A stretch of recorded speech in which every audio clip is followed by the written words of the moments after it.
Panorama group, जो सोचता है वो करता है।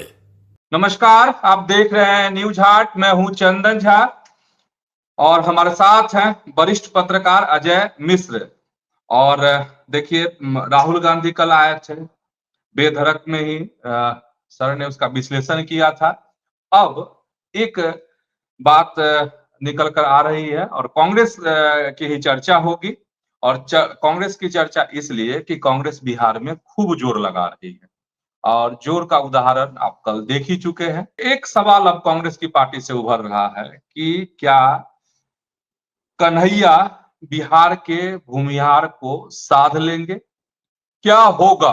आज इसी को समझेंगे। सर, बहुत बहुत स्वागत है आपका इस कार्यक्रम में। धन्यवाद चंदन जी।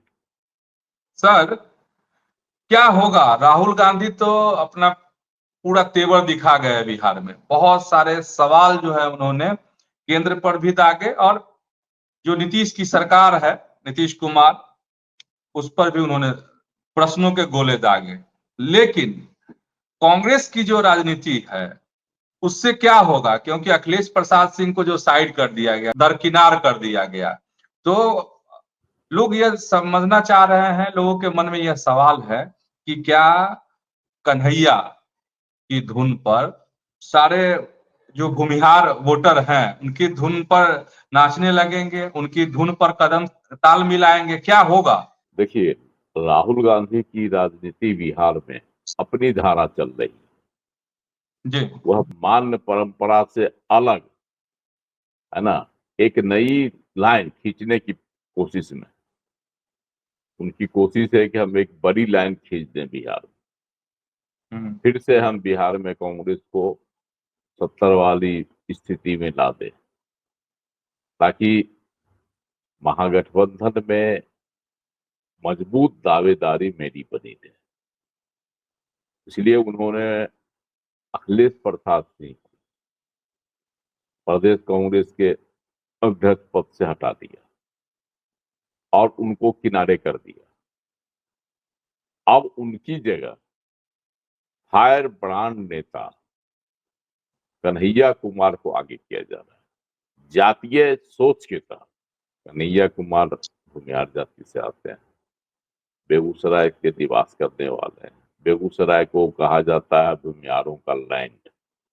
कन्हैया कुमार के साथ ही उनका कार्यक्रम चल रहा है आजकल। लेकिन वह यह भूल जा रहे हैं कि आजादी के बाद से बिहार में श्री बाबू के बाद से एक भी सर्वमान्य नेता नहीं हो सका।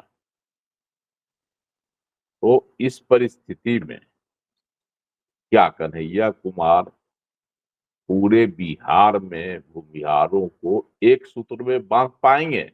राहुल गांधी की कोशिश है कि नए चेहरे को ले जाएंगे तो भूमिहारों का युवा वर्ग मेरे साथ जुड़ेगा और उनके वोट विधानसभा चुनाव में मेरे लिए कामयाब हुई।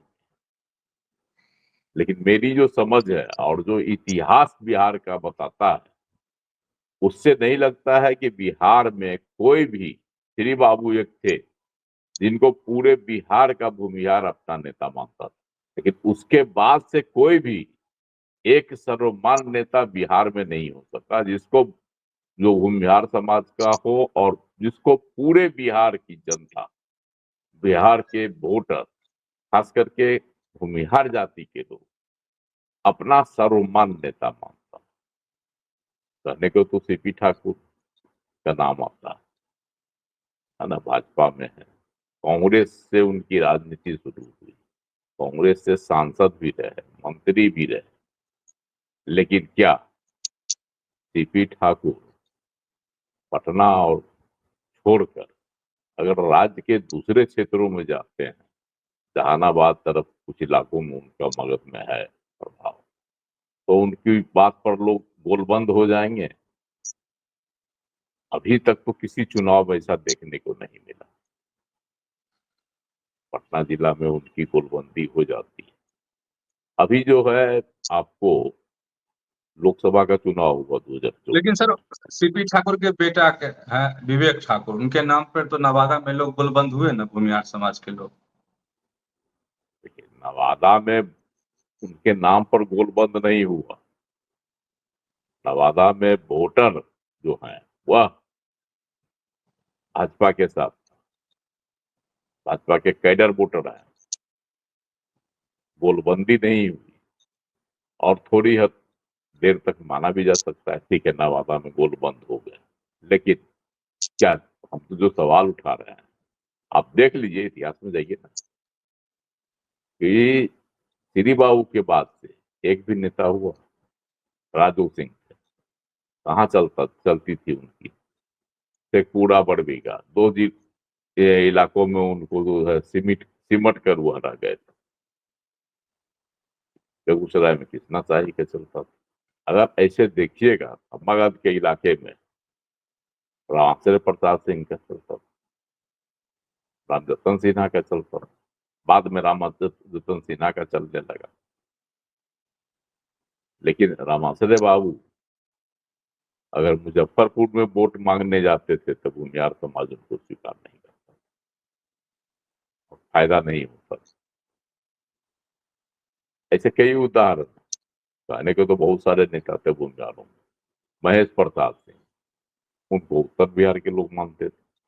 तो मेरा कहने का अर्थ है कि राहुल गांधी जो कन्हैया कुमार के बल पर उछल रहे हैं बिहार में, तो उनका यह उछलना कितना सफल होगा के लिए और पार्टी के लिए फायदेमंद होगा, हमारी जो अपनी समझ है, जो विश्लेषण है, उससे लग रहा है।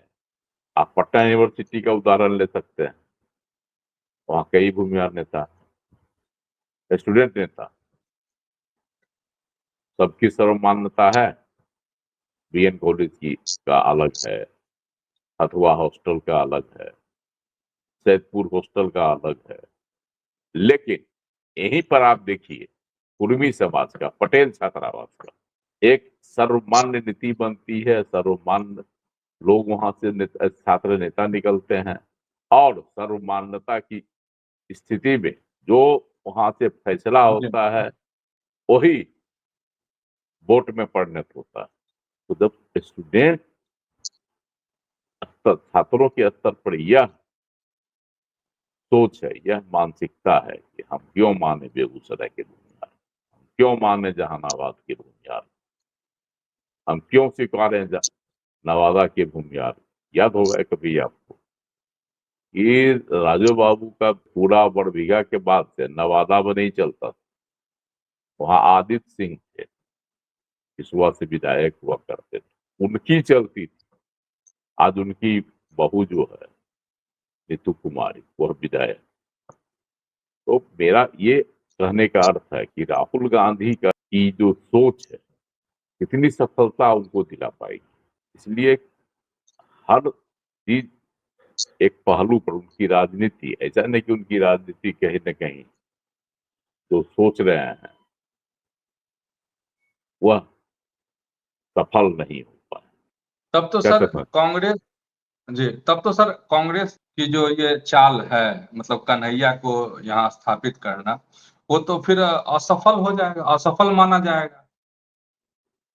तो हम जो क्योंकि जब अपने समाज को ही नहीं वो साध पाएंगे, तो फिर दूसरे समाज को कैसे प्रभावित करेंगे, ये सवाल खड़ा हो जाता है ना।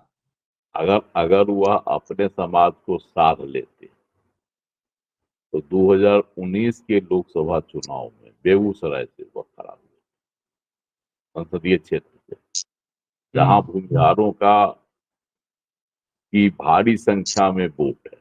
लोग उम्मीद कर रहे थे कि भूमिहारों का वोट जुड़ेगा और वामपंथियों का उसमें तड़का लगेगा, जी है ना, और कन्हैया कुमार आसानी से जीत जाएंगे। युवाओं के नेता हैं, छात्र नेता हैं, बेगूसराय जैसा जगह है।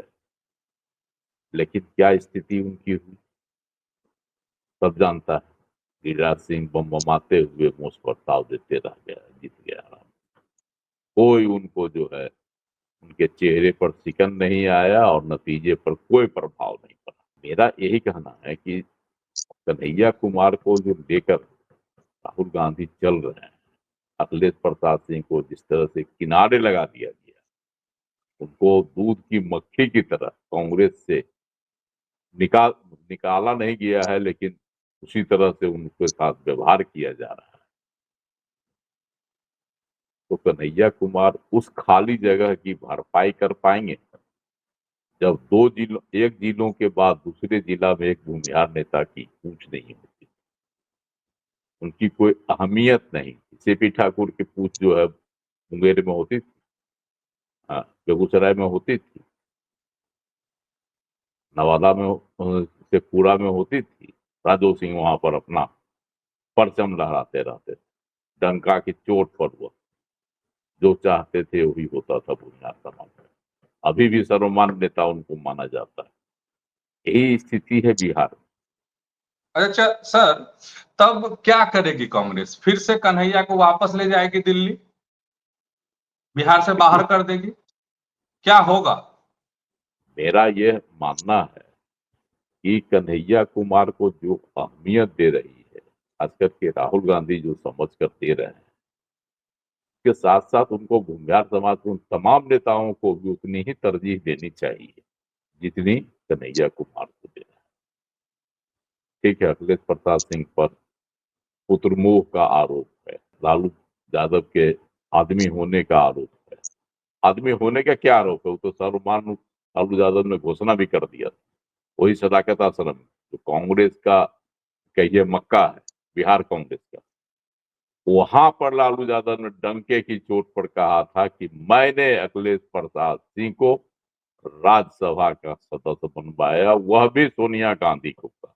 इसका मतलब है कि लालू प्रसाद की हर बात सोनिया गांधी मानने के लिए बाध्य थी उस समय, और अभी भी होंगी। तो इसी परिस्थिति में अखिलेश प्रसाद को किनारे लगाने से राहुल गांधी को बिहार में कितनी राजनीतिक सफलता हासिल, कन्हैया कुमार को आगे करने से कितनी तेज दौड़ कांग्रेस चुनाव में लगा पाएगी।